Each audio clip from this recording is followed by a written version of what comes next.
Was God going to allow Jesus to die on the Sea of Galilee, or would he deliver him? Hello, I am Jeremy Disselkamp, preacher for the East End Church of Christ in Toronto, Canada, and this is the question that we seek to answer today as we continue our verse-by-verse study of the book of Matthew on walking through the Bible. I'm not ashamed to own my Lord, nor to defend his cause. Maintain the honors of his word, the glory of his cross. If you have a Bible with you, you can turn to Matthew chapter 8. We're going to be reading from verses 23 to 27. If you don't have a Bible, don't worry. Just follow along with us on the screen. The version that we'll be reading from is the New King James Version. So, Matthew chapter 8, beginning at verse 23. Now when he got into a boat, his disciples followed him, and suddenly a great tempest arose on the sea, so that the boat was covered with the waves. But he was asleep. Then his disciples came to him and woke him, saying, Lord, save us, we are perishing. But he said to them, Why are you fearful, O you of little faith? Then he arose and rebuked the winds and the sea, and there was a great calm.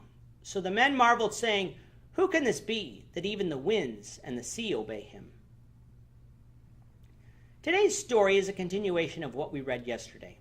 Because Jesus had been surrounded by multitudes, he decided to cross over the Sea of Galilee to the other side.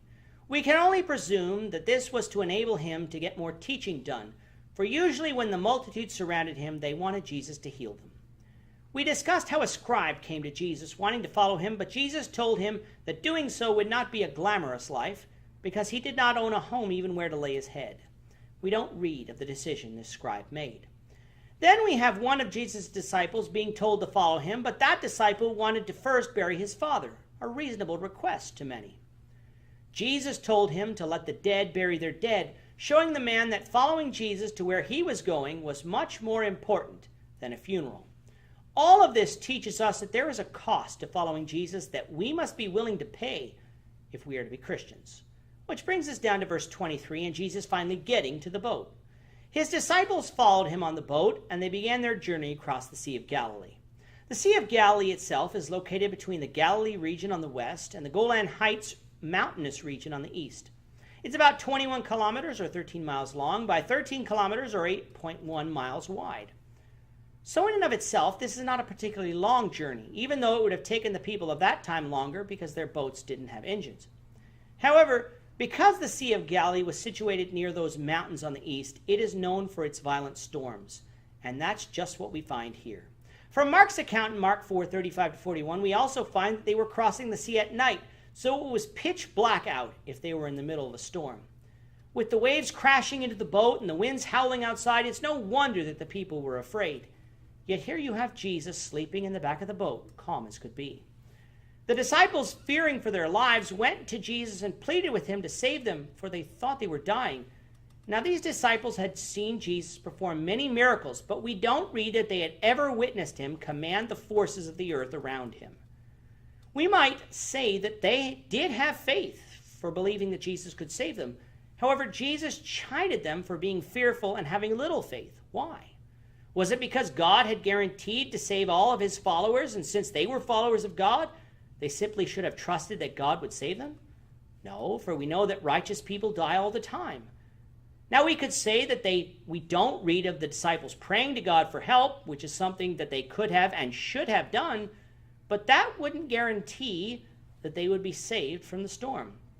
No, Jesus chided them for their little faith because they forgot who Jesus was and what that meant for them. In John 1:41, Andrew came and told Peter that they had found the Messiah, the one who was prophesied to save mankind from their sins. Jesus had been pointed out as the Lamb of God by John the Baptist, and Jesus was going about teaching this, confirming his message by miracles.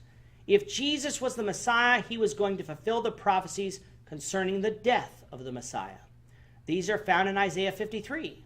The Messiah was going to be beaten and wounded for our transgressions, meaning he was going to die a brutal death. He was going to be quiet before his accusers and be put to death among criminals. He was going to be buried with the righteous, meaning he would be buried in a tomb. In other words, he was not going to die in a storm in the middle of the Sea of Galilee. If they had strong faith in who Christ was, they wouldn't have been fearful for their lives. They would have been confident because Jesus was on board the boat with them, and therefore they would be delivered. Just like he did with his miracles earlier in the chapter, Jesus spoke the words and the storm stopped. This amazed the men on the boat, and they wondered who this man was, that even the winds and the waves obeyed him. We sometimes chastise the people of that day for not believing despite seeing Jesus' miracles, but let's not get too high on ourselves, for people look out at the creation today and disbelieve in God all of the time. Who's to say what we would have done had we lived then? What they saw was amazing, for Jesus even had the power over nature, a fact that caused them to wonder just who that man they were following actually was. We know who he was. He was the Son of God, a man who we must obey in order to be saved. With that, our time is up for today. Don't forget to subscribe to this podcast so that you can study along with us daily as we walk through the Bible one verse at a time. If you missed an episode, simply visit one of the many platforms listed on the bottom of the screen, and you'll be able to find what you missed. In tomorrow's episode, the Lord willing, we will be continuing our study of the book of Matthew by examining Matthew chapter 8, verses 28 to 34, where Jesus casts out demons out of 2 men and into a herd of pigs. We hope you'll join us for that discussion. So until then, goodbye for now, and have a great day. I'm not ashamed to own my Lord, nor